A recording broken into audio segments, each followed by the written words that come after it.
Hello and welcome. You're watching PMC English. This is Ayushi Pharasi. I'm here again with another story in a segment of motivational stories.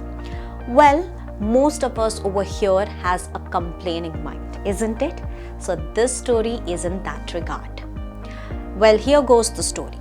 Once there used to be a monastery where rules were very strict. One rule was not to speak even a word. All monks in monastery adhered to this rule. Everyone who joined monastery had taken up strict vow of silence. Though there was a rule to not speak a word, once monk completed 1 year of vow of silence, he was given a chance to speak, but even at that time, monk was allowed to speak only 2 words. In monastery, a young man joined. Well, one fine day in monastery, a young man joined. When his first year ended, head monk called him and said, "Your first year of silence is complete. Now you are allowed to speak, but remember that you can speak only 2 words." Young monk thought for a while and finally spoke 2 words. That was bed, hard. Head monk understood. Young man left. Young man continued to live in monastery. Another year passed.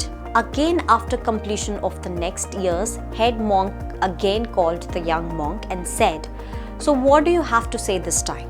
Young monk said, "Food stinks." Young man still continued to live in that monastery. Again, another year passed. Again, the head monk asked, "What are your 2 words this time?"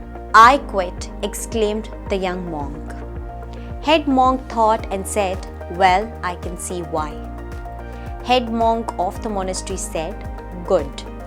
Anyway, all you have been doing these 3 years was nothing but complaining." Well, this little story gives us a moral that if you complain, you will never be able to see finish line and will quit even before you get there. Therefore, if one wants to accomplish anything, then one have to stop complaining and start working towards self-improvement. The feeling of deep gratitude can arise only when we become aware of what existence is giving to us. Our attitude towards life is our own choice. Whether we choose gratitude or complaint, that is exactly what life will reflect back to us. Well, I hope that this little story will make a difference in your life. Now you can write to us your inspirational story or any motivational story that you want me to convey from this platform. You can write to us at mailpmcenglish@gmail.com. Well, this is Ayushi Pharasi signing off. Stay tuned to PMC English for more content.